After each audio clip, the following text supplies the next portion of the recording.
Да, той е простак, той е некадърен, той е крадец, той е невеж, той не е професионалист, но ние ще го търпим. Пепи Мозгов. Добра комбина сме. С него е весело и си прекарваме добре като пътува. Ако ти приемеш тази действителност, ти се превръщаш част от нея. За мен е дясното, каквото и да значи това за другите хора, но че се говори истина. Който си мисли, че реформаторския блок е десен, значи през цялото време на преговори някъде е спал. Това, че сме в дясно, беше една останка от прехода. И депутатът от БСП Румен Йончев обяви, че става част от България без цензура.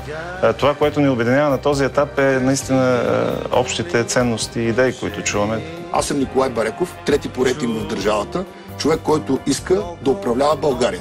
Свързан ли е Светлио Митков с държавна сигурност? Това са хора, които аз дълбоко уважавам. И не делят хората на ДС, на не ДС. Но трябва да има едно или две неща, от които реформаторския блок абсолютно не отстъпва. Ще свърши събирането, седянката ще свърши. Да ти кажа, това е хубаво, нали, че има реформаторски блок, това е нашето мнение, но не виждам целта на този блок. Каква е точно целта? Ако е само на всяка цена влизане на 4%. Събиране на проценти, според мен. Не е лоша цел. Какво? Да, не е лоша цел. Идеята на една коалиция е да се влезе в парламент. Тя няма друга идея. И така се създаде коалиция, реформаторски блок и глас народ. Само се окаже, че е реформаторско общежитие.